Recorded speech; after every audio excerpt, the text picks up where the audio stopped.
Atenção, emissoras. Em 5 segundos, formação de rede para o programa Assunto Federal.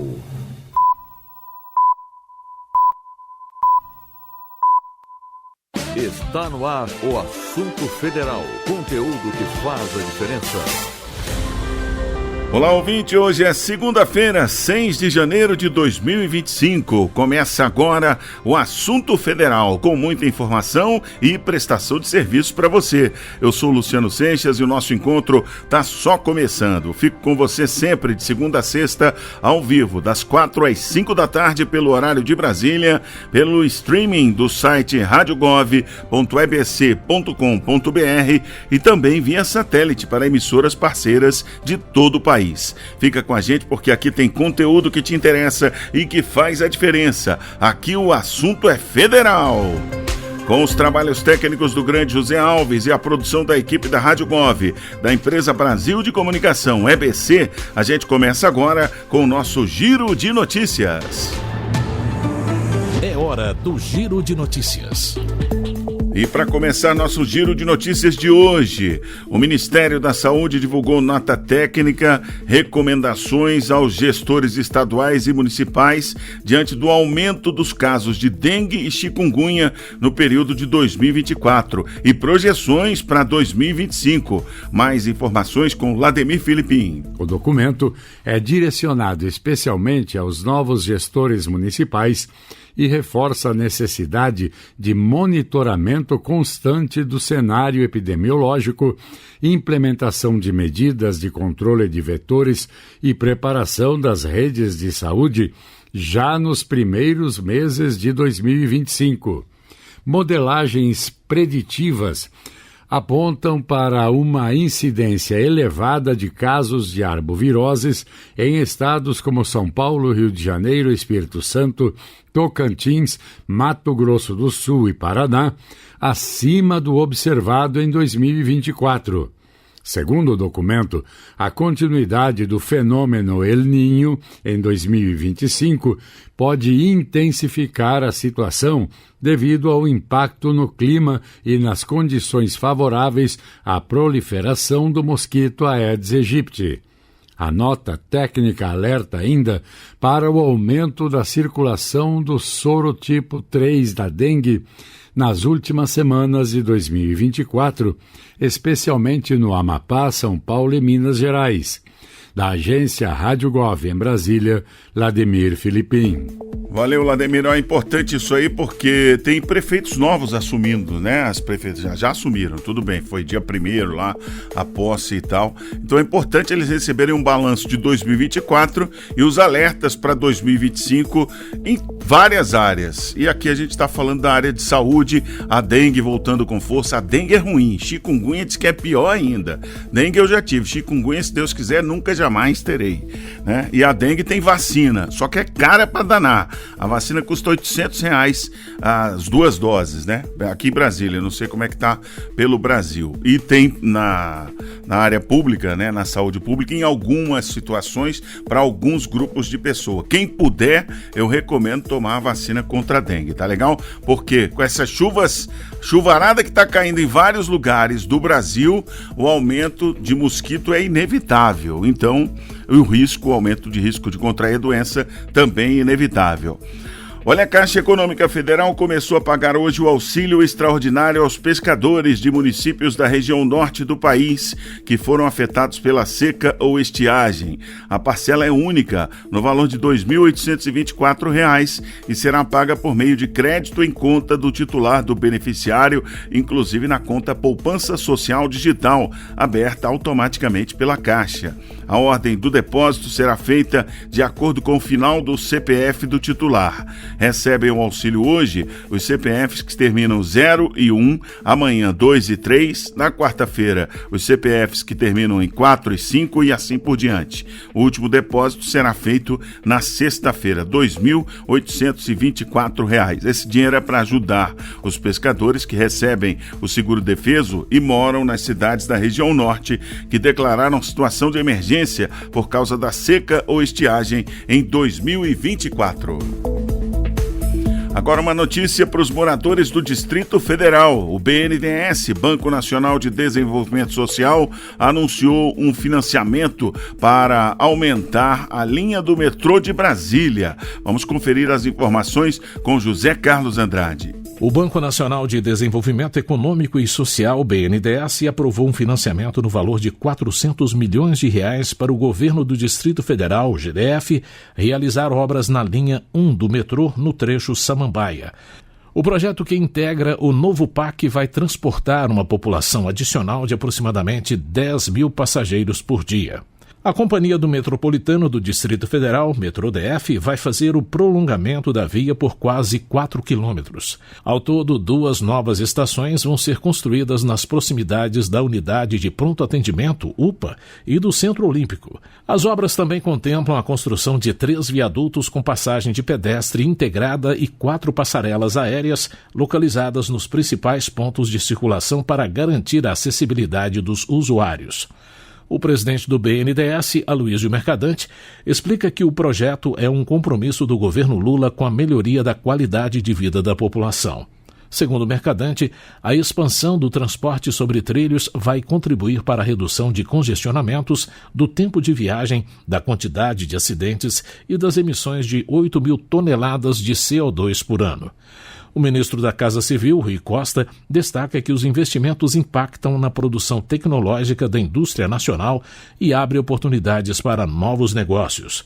As obras do BRT e do Corredor Oeste no DF também figuram na carteira do novo PAC.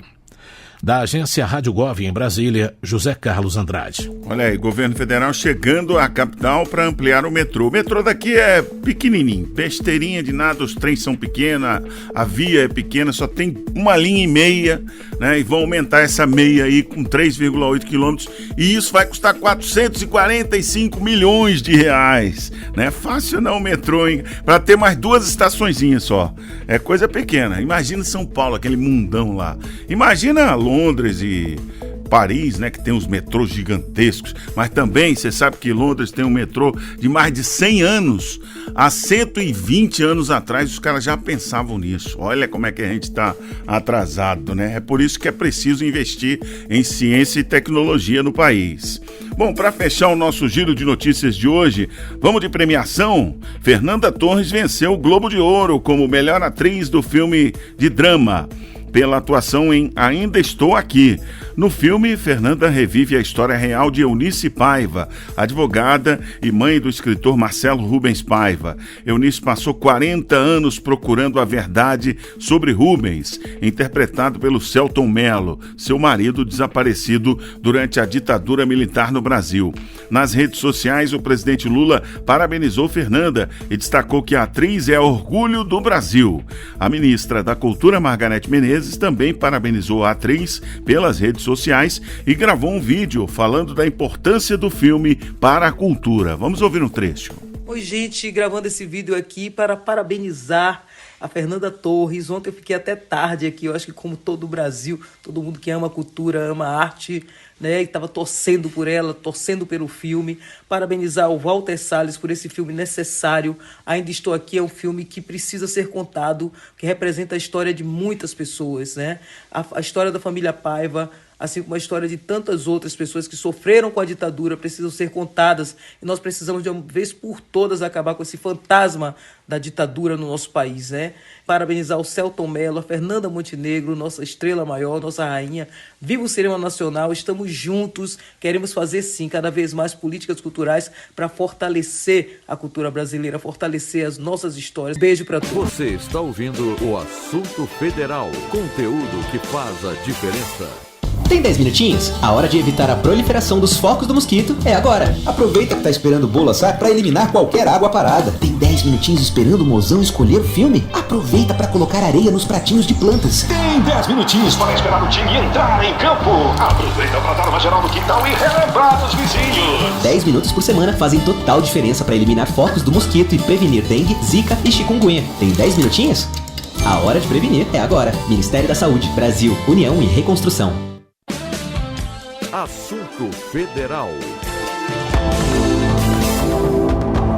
E agora vamos saber como é que está o tempo em todas as regiões do país. Roda a previsão aí, Zé Alves.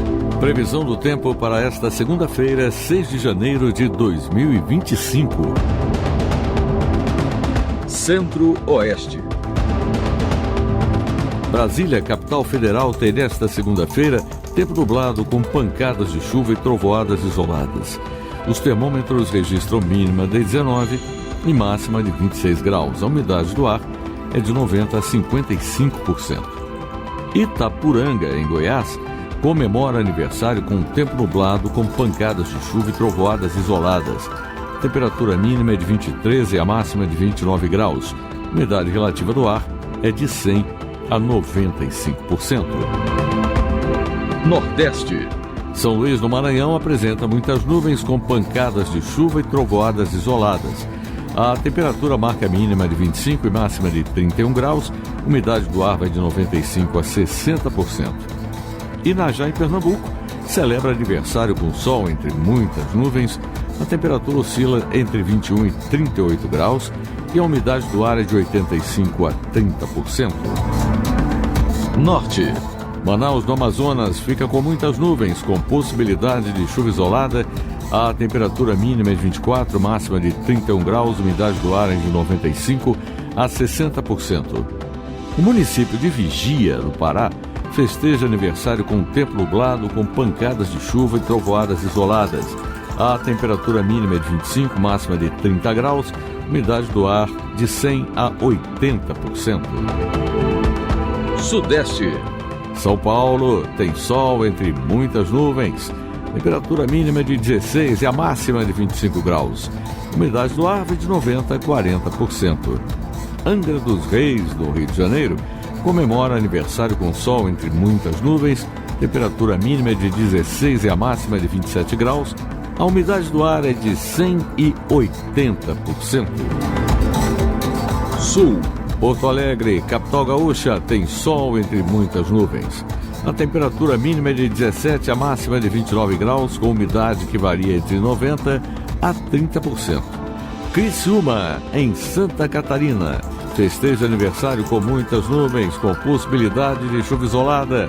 Temperatura mínima é de 18 e a máxima de 27 graus. Umidade do ar gira em torno de 90% e 50%. Você ouviu a previsão do tempo para esta segunda-feira, 6 de janeiro de 2025. Com informações do IMET, o Instituto Nacional de Meteorologia, da agência Rádio Gov em Brasília, Gilson Santa Fé.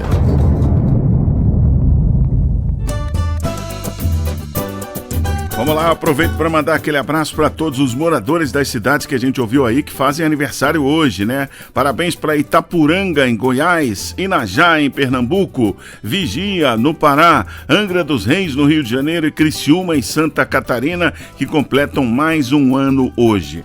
Antes de abrir aqui o meu Comunica BR para saber como o governo federal está chegando nessas cidades, eu vi que tem alerta do IMET valendo de agora até amanhã, 10 horas da manhã. Tem 3 níveis de alerta, né? O amarelo, laranja e o vermelho. É o perigo. Alerta laranja para várias regiões do país até amanhã, 10 horas da manhã. Enxurrada, muita aguaceiro, ventos fortes até 100 km por hora e uma região grande, ó. Norte do Amapá, nordeste e sudeste do Pará, oeste, centro-sul maranhense, sudoeste e centro-norte do Piauí, também Triângulo Mineiro, Alto Paranaíba, Central, região Central Mineira, Centro-Leste, Norte e Sul Goiano, Vale do Rio Doce, aqui nesse Norte e Sul do Goiás, fica aí no meio do Distrito Federal, né? Brasília também tem risco de tempestades, né? Vale do Rio Doce, Nordeste e Sudeste do Mato Grosso, Vale do Mucuri, Norte de Minas Gerais, a área ali de Jequitinhonha, região metropolitana de Belo Horizonte, Noroeste de Minas Gerais, pega ali também o Centro-Sul Baiano, Noroeste Goiano, a área ocidental do Tocantins, Vale do São Francisco, na Bahia.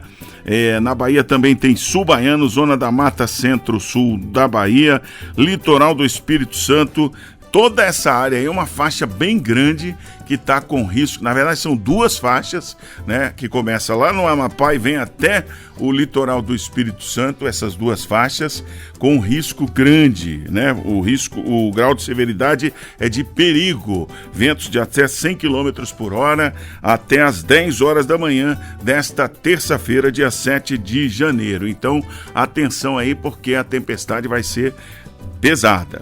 Vamos falar agora do governo federal chegando aí na sua cidade.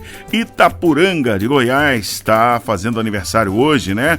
Recebeu em 2024 93 milhões e 400 mil reais do governo federal para financiamento da produção agropecuária e 33 milhões e 900 mil reais foram para os agricultores familiares via Pronaf. Em Inajá, no estado de Pernambuco, no município ali predominam as grandes e médias propriedades fundamentadas na pecuária extensiva, né? E a integração entre a pecuária e a agricultura.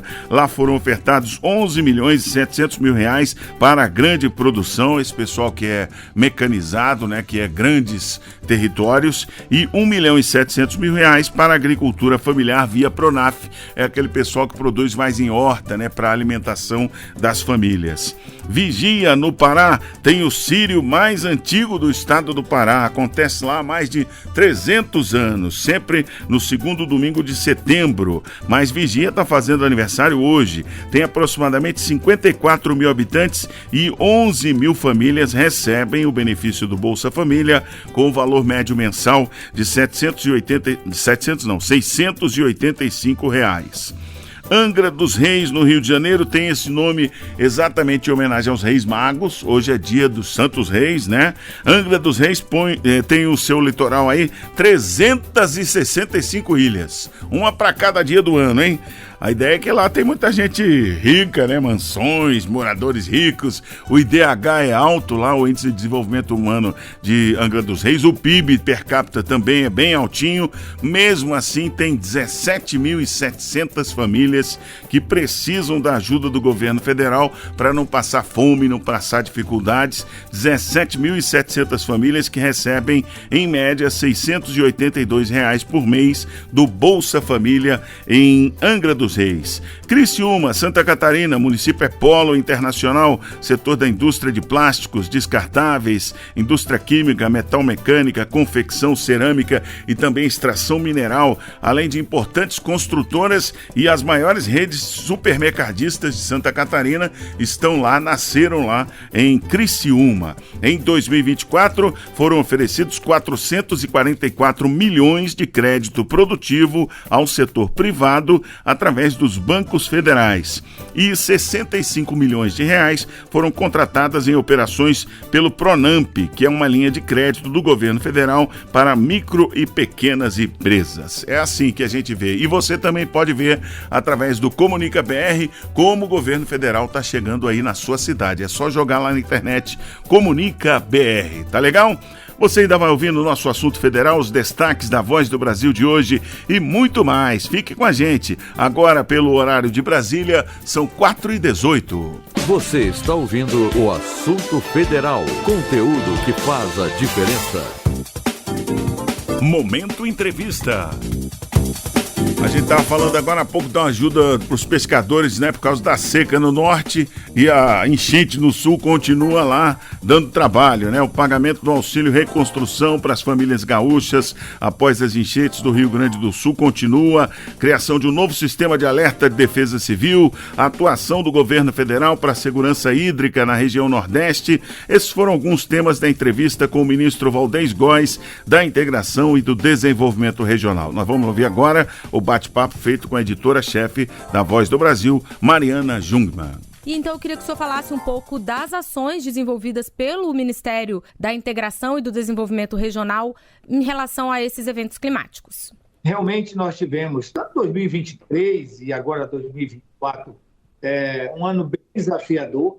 Nós, ao mesmo tempo, tivemos funcionando sala de situação permanente, em termos de resposta ao Rio Grande do Sul, uma outra em relação ao Pantanal e também a Amazônia, que sofreu muito este ano, pelo segundo ano consecutivo, com estiagem, dados os efeitos do El Niño. Então, essas mudanças climáticas elas impõem a gente uma realidade totalmente diferente, um clima que antecipa as estiagens e também o tempo chuvoso, muitas das vezes, causando muito transtorno. Rio Grande do Sul foi um dos maiores eventos da história que já tivemos no Brasil. O presidente Lula pessoalmente coordenou toda a reação e ação do governo federal, mobilizando todos os poderes, mobilizando a sociedade e recomendando a todos nós, a partir da criação do Ministério Extraordinário, nomeando o ministro Paulo Pimenta e também com a sala de situação coordenada pelo ministro Rui Costa, as respostas em tempo real, fosse para salvar vidas, para cuidar das pessoas nos abrigos, para tirar a água de dentro das cidades, como aconteceu ali em Canoas, São Leopoldo, também em Porto Alegre, limpeza da cidade, reconstrução, restabelecimento de serviços, nas mais diversas áreas de governo federal, mas também apoio integral ao governo estadual e aos governos municipais.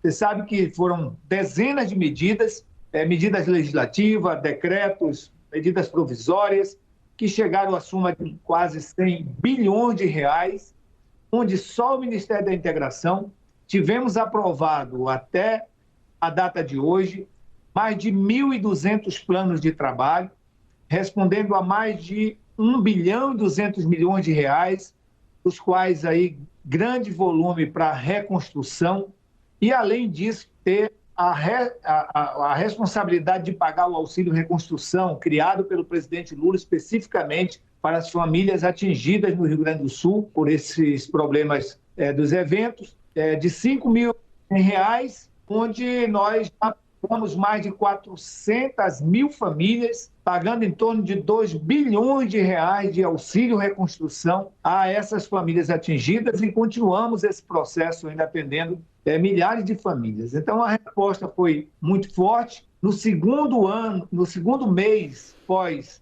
os eventos, a economia do Rio Grande do Sul voltou já a crescer, os empregos voltaram a ser gerados, as oportunidades, a arrecadação. Então, isso demonstra a assertividade do presidente. E, além de toda a resposta na reconstrução, o presidente também criou um fundo e destinou 6,5 bilhões de reais para investimentos em todo o sistema de proteção como prevenção para que o Rio Grande do Sul não sofra mais no futuro uma situação como esta. Então, a gente lamenta pelas perdas do patrimônio e, ao mesmo tempo, comemoramos a solidariedade do povo brasileiro, o engajamento de todas as instituições, o apoio de todos os colegas ministros com todas as equipes e, sobretudo, a liderança do presidente Lula. E repito, Mariana, isso aconteceu no Rio Grande do Sul, mas também aconteceu no Pantanal, com a presença dele e de todo o governo federal, e na Amazônia. Agora, mais recentemente, ele emitiu a segunda medida provisória para garantir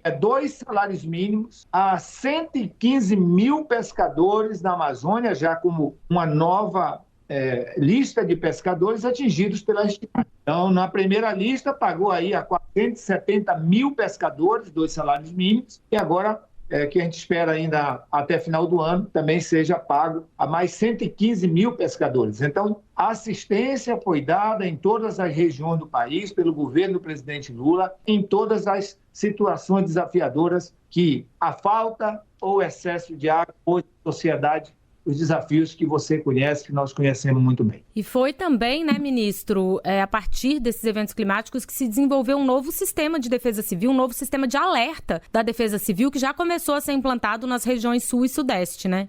Exatamente, foi recomendação também do presidente. Esse trabalho nós fizemos juntos com o ministro Juscelino, do Ministério das Comunicações e Anatel, uma parceria forte com todas as empresas de telecomunicações, de telefonia celular, e o Ministério da Integração com a Defesa Civil Nacional. Foi mais de um ano de trabalho e nós já colocamos à disposição, no último dia 4 de dezembro, a operacionalizar, depois dos testes feitos, todo o treinamento, certificação dos estados do Sul e Sudeste, já disponibilizamos o novo sistema de alerta precoce, que é o Defesa Civil Alerta, para todos os estados do Sul e Sudeste. E no dia 5, nós reunimos também os estados do Norte, Nordeste e Centro-Oeste já iniciando o processo de preparação desses estados para a gente poder também certificá-los, porque precisa da certificação, da capacitação, do treinamento, dos pontos de referência em cada estado ou município,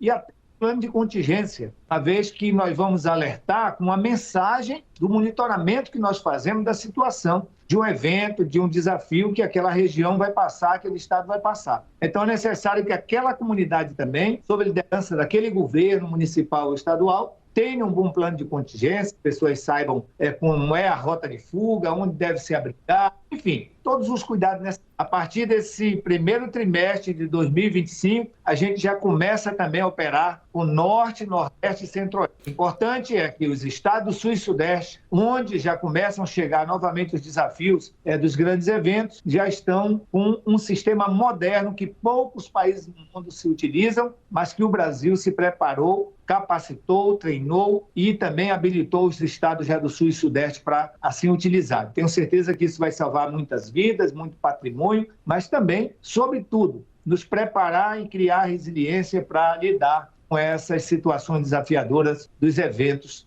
que impõem ao povo brasileiro todas essas dificuldades. Ministro, e na região Nordeste, a atuação foi muito no sentido de segurança hídrica, né? Foram feitas várias obras aí nesse sentido. Eu queria que o senhor falasse um pouco disso, quanto foi investido e quais foram as obras, os programas que foram aplicados por lá. Mariana, o presidente Lula, ainda antes de tomar posse, ele aprovou a PEC da transição e na PEC da transição ele já garantiu todo o compromisso dele em dar continuidade aos investimentos no Nordeste brasileiro e no Brasil de um modo geral, na segurança hídrica. Aí ele criou o novo PAC, transformou um programa Água para Todos num eixo do PAC. Esse eixo tem revitalização de bacias, como do São Francisco, do Parnaíba, de Furnas, da Amazônia, também infraestrutura hídrica, abastecimentos das cidades e tecnologias sociais, como a de dessalinização, que é muito comum,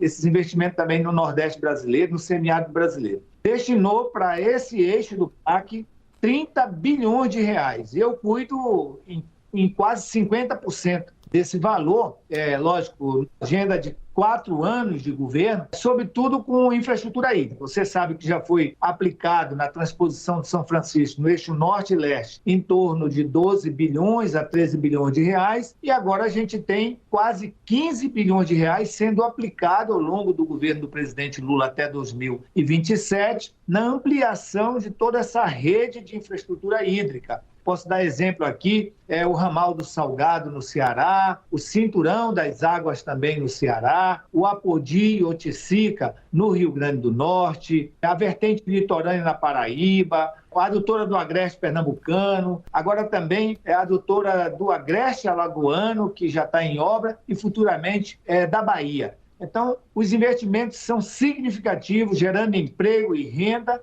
mas principalmente garantindo água para as pessoas e, quiçá, água suficiente para trabalhar com produção de alimentos de baixas emissões, com irrigação, que tudo isso também faz parte dessa estratégia. Então, o presidente Lula foi, até então, mais investiu em segurança hídrica no Nordeste brasileiro e no Brasil, e agora, com esse novo período de governo, ele mais que duplica a quantidade de recursos para ser investido em obras de segurança hídrica e assim chegar a milhares e milhares de pessoas. Inclusive, nós estamos duplicando a capacidade de bombeamento do eixo norte da transposição e também futuramente, através de uma modelagem com o BNDES, numa PPP patrocinada,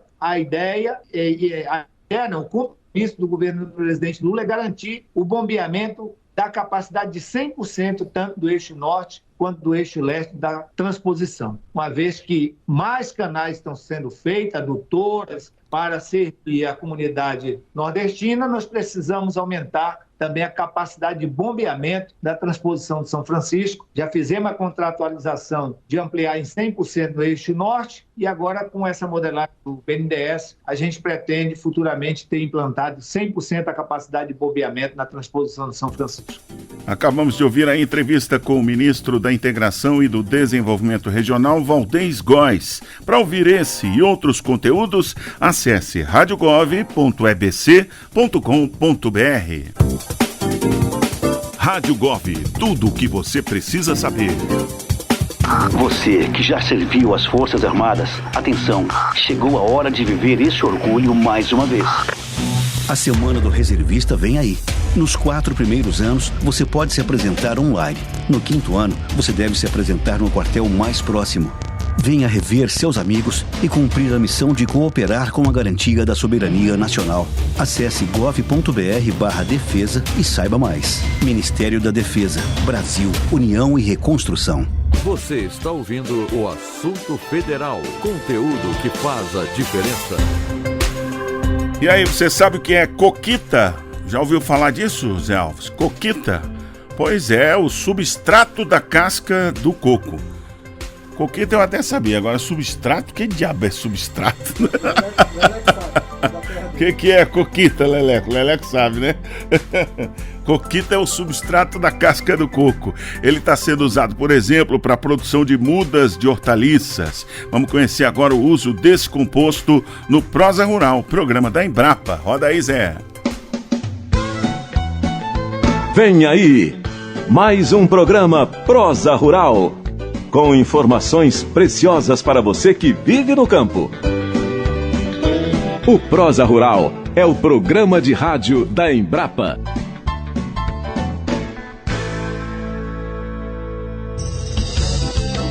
Está no ar Prosa Rural, o programa de rádio da Embrapa, Empresa Brasileira de Pesquisa Agropecuária.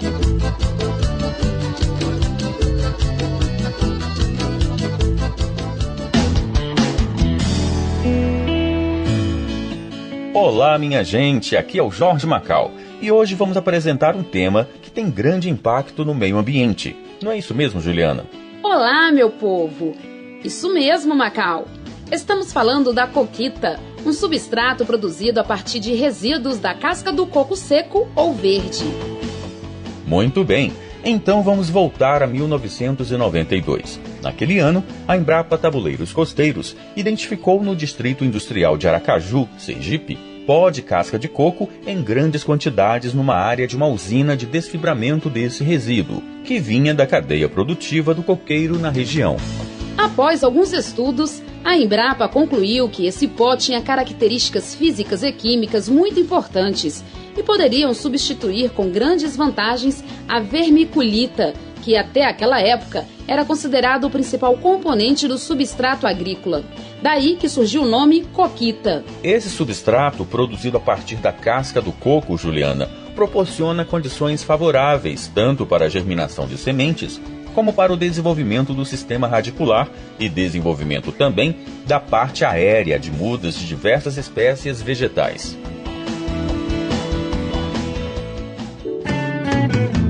Um dedo de prosa.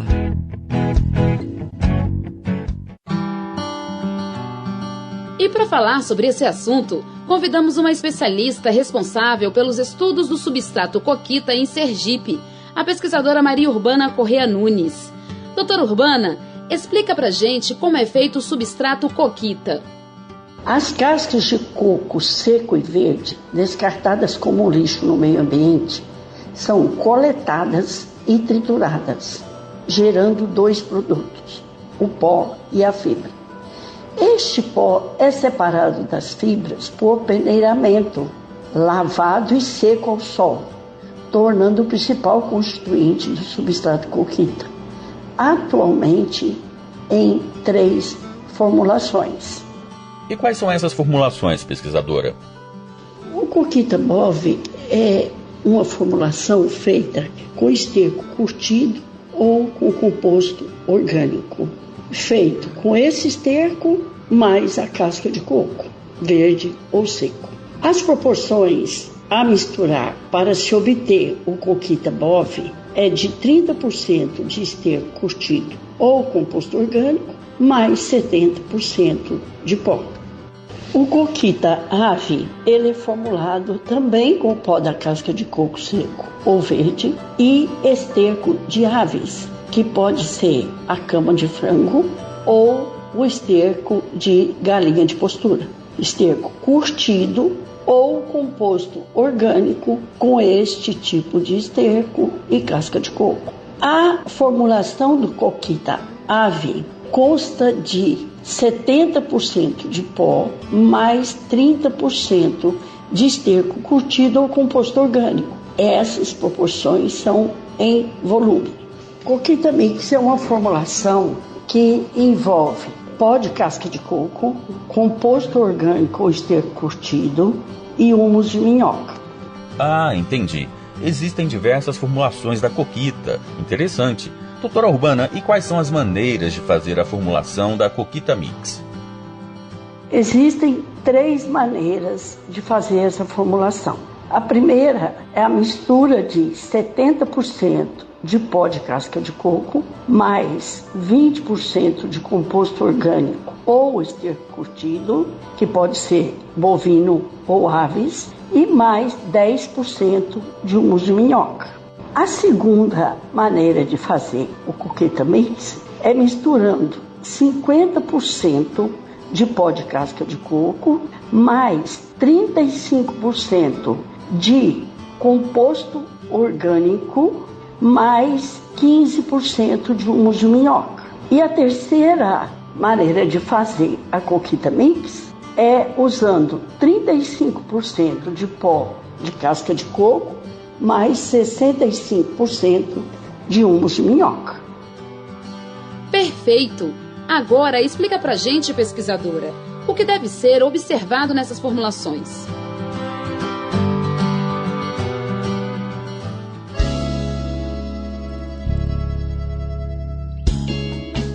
Para as diversas formulações do substrato coquita, existem pontos muito importantes que devem ser observados. O primeiro ponto é a lavagem do pó da casca de coco. Esse pó deve ser lavado em água de boa qualidade para remoção dos sais solúveis contidos nesse pó e também do tanino. E, desta forma, evitar a queima de raízes e o mau desenvolvimento de mudas. E o que mais devemos observar, pesquisadora? O segundo ponto importante é em relação à condutividade elétrica do substrato. Essa condutividade elétrica, ela refere à quantidade de sais no substrato. Sais que são absorvidos pelo coqueiro durante o desenvolvimento, durante a formação do fruto. Então, esse pó deve ser lavado para que essa condutividade elétrica atinja valores inferiores a 1 milisiemens por metro, considerando que quanto mais próximo de zero for a condutividade elétrica, melhor vai ser a qualidade do substrato. Então, após a lavagem desse pó, ele deve ser exposto ao sol para secar, até atingir em torno de 15% a 20% de umidade. Outro ponto importante é a esterilização do substrato coquita. Essa esterilização, ela ocorre naturalmente pela elevação de temperatura no interior da pilha de compostagem ou do processo de curtir o esterco. Essa temperatura interna, ela deve atingir em torno de 60 a 70 graus. E com isso, haver a esterilização e resultar num produto livre de sementes de ervas daninhas, sementes indesejáveis, né? E também livres de patógenos causadores de doenças nas mudas. Então, doutora Urbana, a coquita apresenta muitas vantagens, não é isso mesmo? Explique um pouco mais para o nosso ouvinte.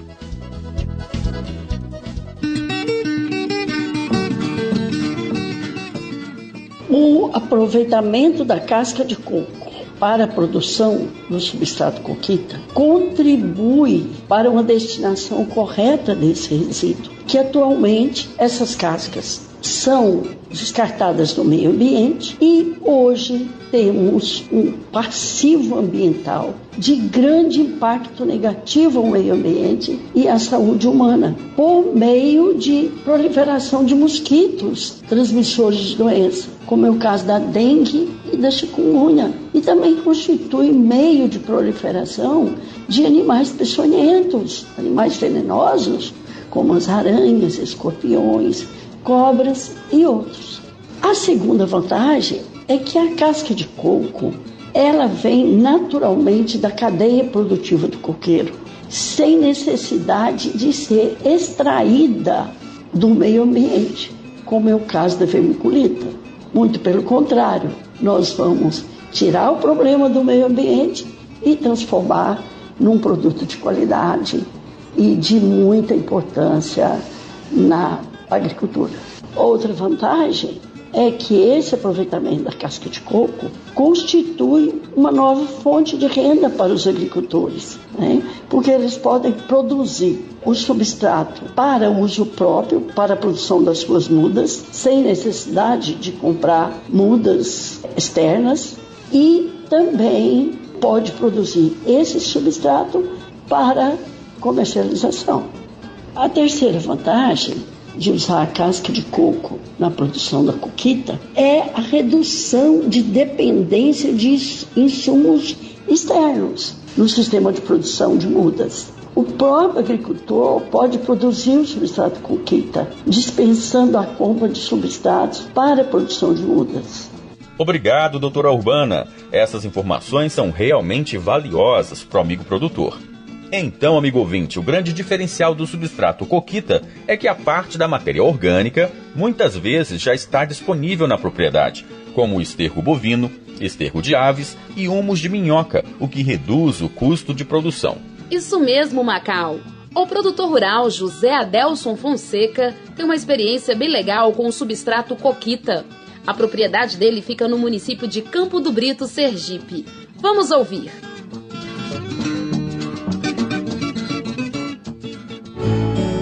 Fala, produtor! Desde 2014 que eu uso o substrato de coco, a coquita, para fazer muda. Em 2017 para 2018 tive o prazer, através da cooperativa que eu sou membro, tive o prazer de conhecer a doutora Maria Urbana, que veio fazer experimento aqui no meu terreno, usando a coquita para fazer muda de alface, muda de tomate, e graças a Deus foi de extrema conhecimento que eu tive com ela, e eu já usava, e depois que eu passei a trabalhar com ela nos experimentos foi que eu continuei usando. Hoje eu faço muda de alface, de tomate, aiporó, cebolinha, que desenvolve melhor na praca feito com substrato. O humus da minhoca também eu uso junto. Então eu só tenho que falar de bem, né? Porque a coquita é muito bom. E no experimento de doutora Maria Urbana nós usamos também a manta, que é feito do substrato do coco também, do bagaço do coco, para poder ver o calor, né? Como as plantas desenvolviam com a manta. O calor, se ela conseguia diminuir mais o calor. E conseguiu mesmo. Obrigado, senhor José Adelson. E aqui vão também os agradecimentos ao nosso ouvinte por ter ficado ligado até o fim no nosso programa. É isso aí, minha gente. E não esqueça, antes de qualquer iniciativa, procure sempre a assistência técnica do seu município ou mesmo as associações de produtores rurais.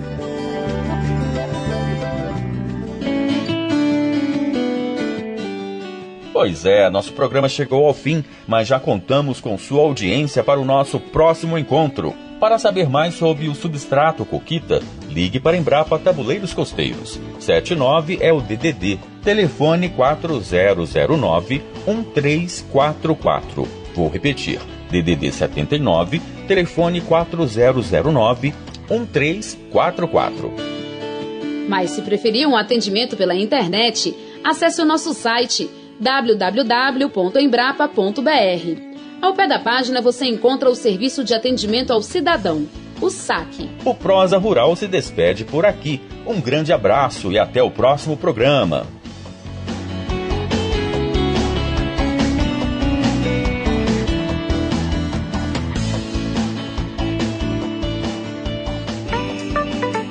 Achou interessante este programa e ficou com um gostinho de quero mais? Então, ouça o podcast Prosa Rural para acompanhar muitos outros programas tão interessantes quanto este. No podcast Prosa Rural, fica bem fácil de você encontrar um tema de seu interesse.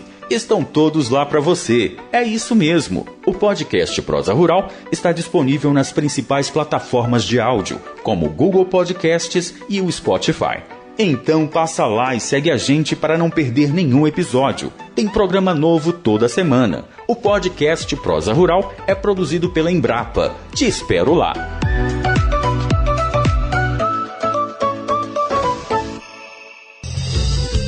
Você ouviu Prosa Rural, o programa de rádio da Embrapa, Empresa Brasileira de Pesquisa Agropecuária. A Embrapa é vinculada ao Ministério da Agricultura e Pecuária.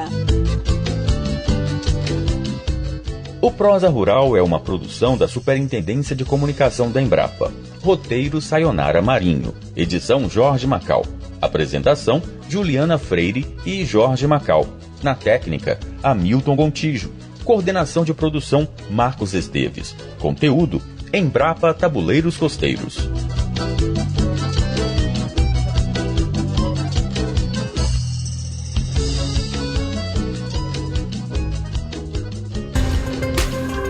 E aí, você tem o hábito de comer mamão? Sabia que o Brasil é o segundo maior produtor de mamão do mundo? Vamos saber como é a produção dessa fruta no Brasil, no Minuto IBGE. Minuto IBGE. Uma parceria com a agência Rádio Gov. Ele é rico em vitaminas, sais minerais e antioxidantes. Faz bem para a pele, para os ossos e ainda cuida do intestino. Essas são as principais qualidades do mamão, um cultivo presente em todo o território nacional, cujo valor de produção em 2023 chegou perto dos 2,5 bilhões de reais. A Bahia é o maior produtor nacional da fruta, mas o maior valor de produção foi gerado pelo Espírito Santo. Quem explica essa diferença é Vinícius Wagner, supervisor da produção agrícola municipal. O valor de produção está relacionado não só à quantidade produzida, mas também ao preço médio que é obtido pelos produtores na venda. E isso pode variar de estado para estado. O preço do mamão, por exemplo, ele sofre forte influência da oferta local e varia de acordo com uma série de fatores, como a falta de chuvas ou a incidência de doenças que podem resultar na redução da oferta em determinado estado. E enquanto em outro estado, que teve uma condição climática favorável, a produção foi elevada e acabou aumentando a oferta do produto, pressionando os preços para baixo. Os estados que mais exportam frutos também tendem a ter receitas mais elevadas, por conta dos maiores preços que são pagos e também pela redução da oferta da fruta no mercado interno. Segundo o IBGE, a quantidade de mamões produzida no Brasil ultrapassa 1.130.000 toneladas e o rendimento médio é de 42 toneladas por hectare plantado. Os números são da Produção Agrícola Municipal, a PAM 2023, divulgada em setembro. Do Rio de Janeiro, Carlos Alberto. IBGE. Informação para a cidadania. Assunto Federal. A Pesquisa Nacional por Amostra de Domicílio PNAD Contínua é a principal pesquisa sobre a força de trabalho no Brasil. E pessoas mal intencionadas têm colocado em xeque a credibilidade da pesquisa, que vem apontando índices recordes de emprego no Brasil. Esse é o tema do Brasil Contra Fake de hoje, com Marcos Lacerda. Brasil Contra Fake. É falso que os índices de emprego e desemprego levantados e divulgados pelo governo federal levem em conta inscrição de pessoas em programas sociais. A taxa de desocupação mais recente foi de 6,1%, a menor da série histórica da PNAD contínua, iniciada em 2012. Essa taxa representa 6,8 milhões de pessoas em busca de emprego no país, menor contingente registrado desde o trimestre encerrado em dezembro de 2014. O mesmo levantamento aponta que o total de pessoas ocupadas no país chegou a 103,9 milhões de trabalhadores, um novo recorde. Outro recorde foi o número de trabalhadores com carteira assinada, que somam 39,1 milhões de empregados. O diretor adjunto de pesquisas do IBGE, João Alac, explica como as inscrições de pessoas em programas sociais não influenciam nos cálculos oficiais de emprego e ocupação. A definição da pessoa como ocupada, desocupada ou fora da força de trabalho não tem relação com o fato de receber ou não um benefício de programa social. Eles estarão contabilizados como ocupados caso eles tenham alguma ocupação e não pelo simples fato de receber o benefício. Então, se ela trabalhou, estagiou, fez bico, ajudou durante pelo menos 1 hora, caso responderam assim para uma daquelas perguntas, elas serão contabilizadas como ocupadas. De acordo com o levantamento recente da Fundação Getúlio Vargas, mais de 91% dos empregos formais criados entre janeiro de 2023 e setembro de 2024 foram ocupados por inscritos no CadÚnico, cadastro do governo federal para famílias de baixa renda, sendo que 71,11%, aproximadamente 2,4 milhões de pessoas, foram beneficiários do Bolsa Família que conseguiram trabalho. Na hora de se informar, procure fontes confiáveis. Reportagem Marcos Lacerda. Para mais informações, acesse gov.br/Brasil contra fake. Muito bem, chegou a hora de receber aqui a editora-chefe da Voz do Brasil, Mariana Jungmann, que todo dia traz pra gente em primeira mão os destaques da Voz. Oi, Mari, boa tarde. Oi, Luciano, boa tarde pra você, pros ouvintes da Rádio Gov. Luciano, hoje a Voz do Brasil vai falar de um problema muito sério que afeta muitas famílias no país, que é o problema de desaparecimento de pessoas, né? Brasil, pra você ter uma ideia... anualmente, cerca de 20 mil pessoas com até 17 anos desaparecem, ou seja, 20 mil crianças, né? Nossa, porque com até 17 senhora. anos são crianças e adolescentes. Sendo que de 12 mil costumam ser localizadas. A gente tem um gap muito grande aí, né? 5 mil somem e não são mais localizadas por ano. Tristeza. E aí o Ministério da Justiça e Segurança Pública... Bom, esses são números em relação a crianças e adolescentes, mas a gente tem esse problema também com adultos. E aí o Ministério da Justiça e Segurança Pública vem intensificando as ações para localizar essas pessoas desaparecidas, né? E vem fazendo campanhas de conscientização, mobilização para coleta de DNA, porque existe um banco genético, então, mas você precisa coletar DNA, por exemplo, de pessoas que morrem sem identificação, por exemplo. E também capacitações, publicação de relatórios para orientar políticas públicas, ações preventivas e etc. A gente vai falar um pouco disso, vai trazer exemplos e dizer um pouco os números do que o Ministério tem conseguido de retorno com essas ações. E vamos falar também de um problema que se intensifica também agora no verão, que são as arboviroses, né? Dengue, chikungunya, zika, doenças transmitidas por mosquitos.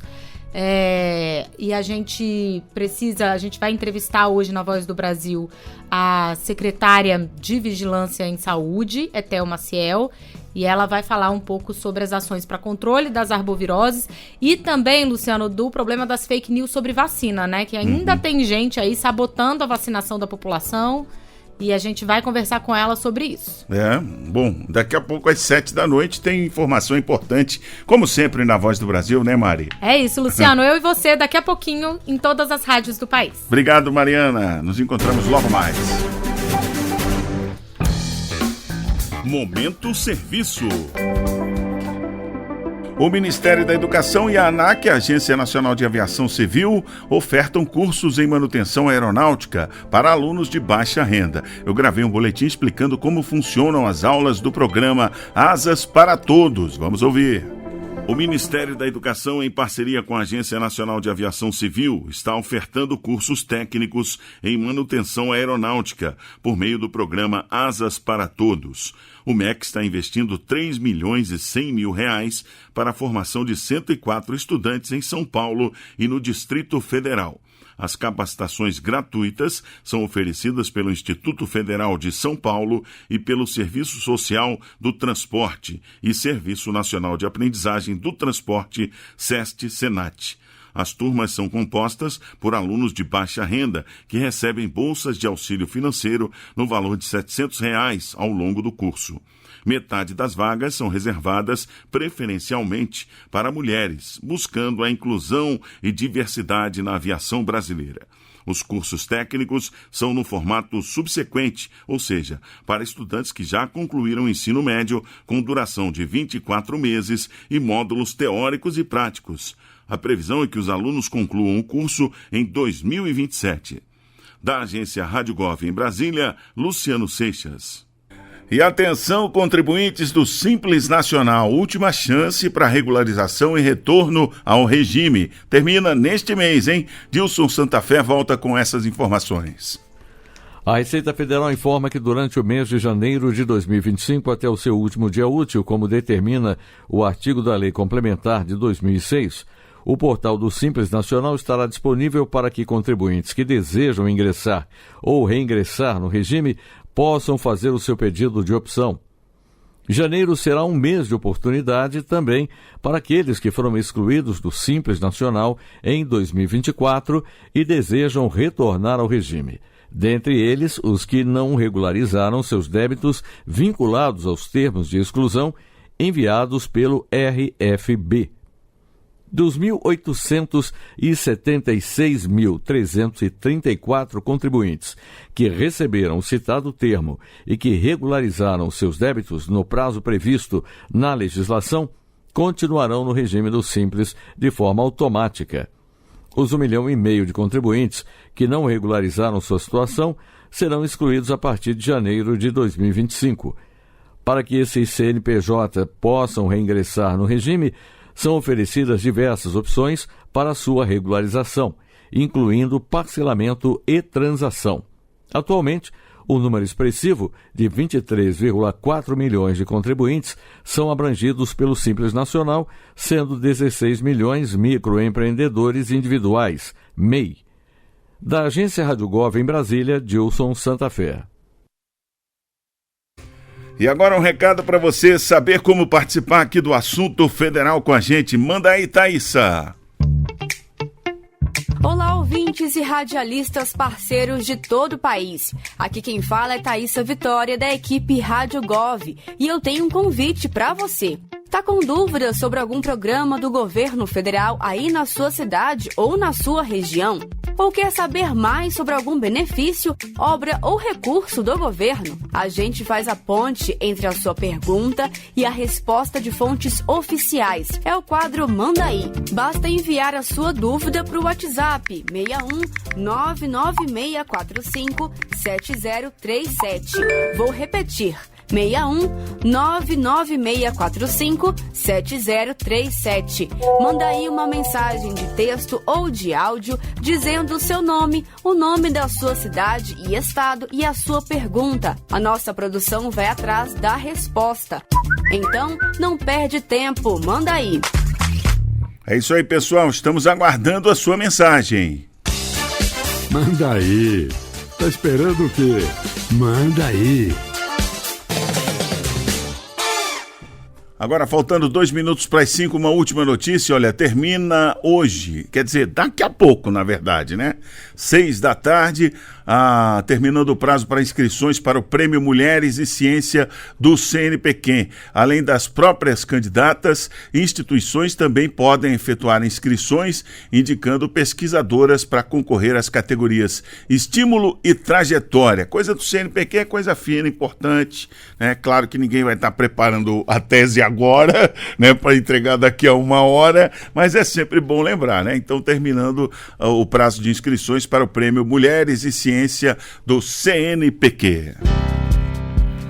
E está chegando ao final o nosso Assunto Federal. Eu volto amanhã às 4 horas da tarde. Espero você para mais uma tarde cheia de informação que faz a diferença no seu dia a dia. Um ótimo fim de tarde para você. Rádio Gov, tudo o que você precisa saber.